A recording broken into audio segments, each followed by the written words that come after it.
Stamford, up to Richfield, and then down to my hometown in Fairfield, where I've been for over 10 years now. And every quarter I'm treated to the creativity of my students.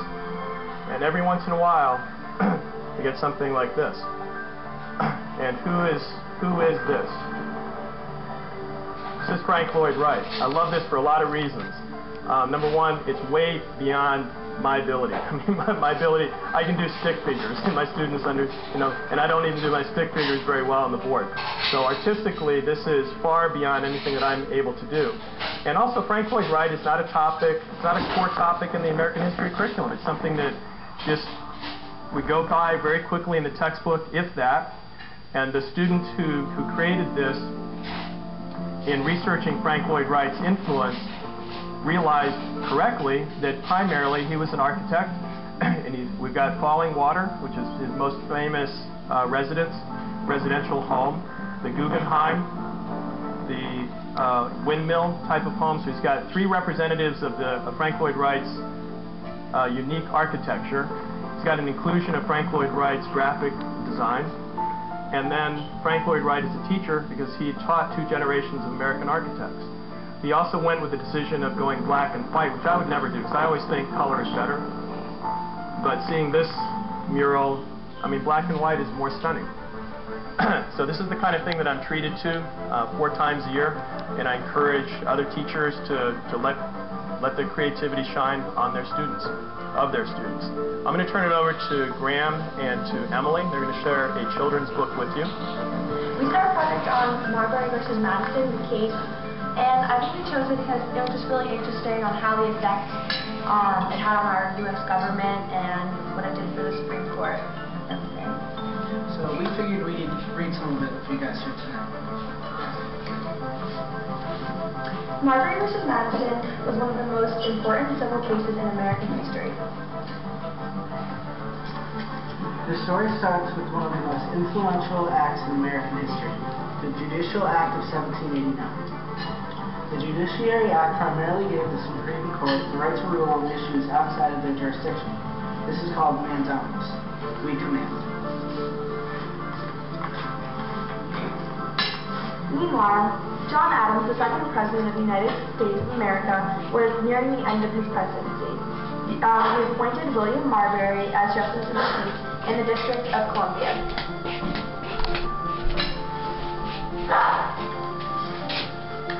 The new president, Thomas Jefferson, gave word to James Madison, the new Secretary of State, to not hand over the new papers, thus canceling the appointments. This left 3 seeds from an actual flower, and so this is my project.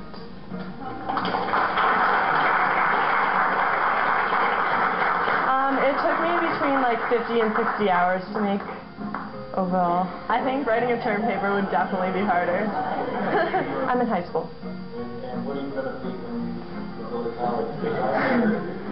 I actually do this as a hobby, and I want to go to school for chemical engineering. Okay, she definitely got 100.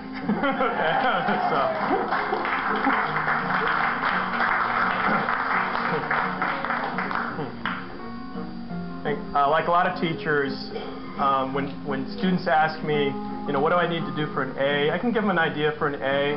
What do they need for an A+, like a 97, 98? I can even stretch that far. But 100, I say, well, I know it when I see it, and I saw it. There it was. Okay. It's very rare for me to experience the fulfillment of an ideal. And your request for my students to share their research projects tonight was just such a moment. My vision of public education includes the local press helping teachers share academic lessons with the community at large so that we can grow together and learn. The Connecticut Post reported our recent visit to Stratfield Elementary School, a type of teaching exchange that we do 4 times every year, and they published these wonderful photographs.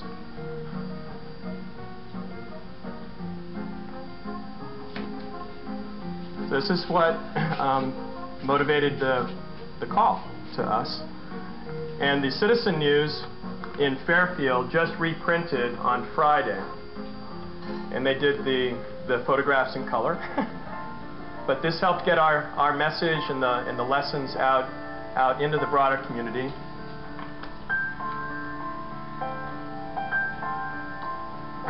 And Fair TV, local cable access channel 78 for educational programming in Fairfield, is filming tonight, which will further extend the lessons of school into the homes of local people all over Fairfield.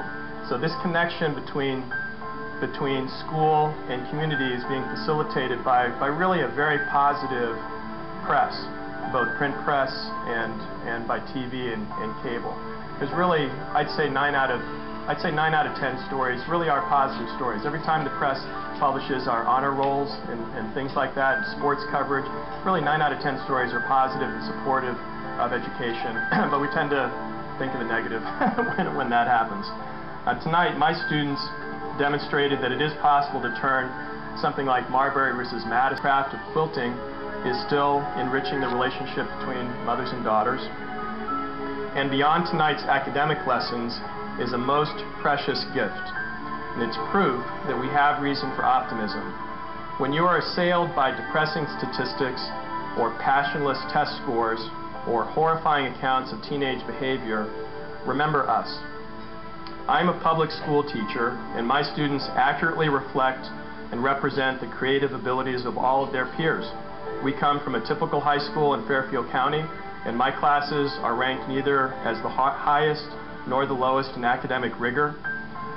So rest better tonight. The students you've seen represent the passion, the manners, and the leadership of their generation. And we thank you.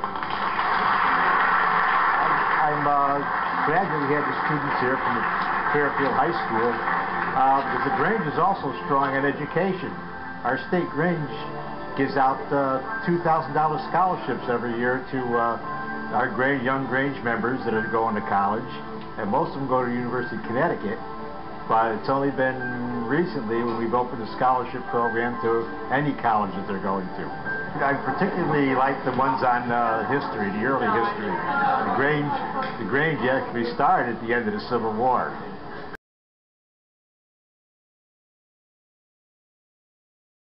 On behalf of Northfield Grange and our guests, I'd like to thank you very much for coming and sharing this your projects, and the students too.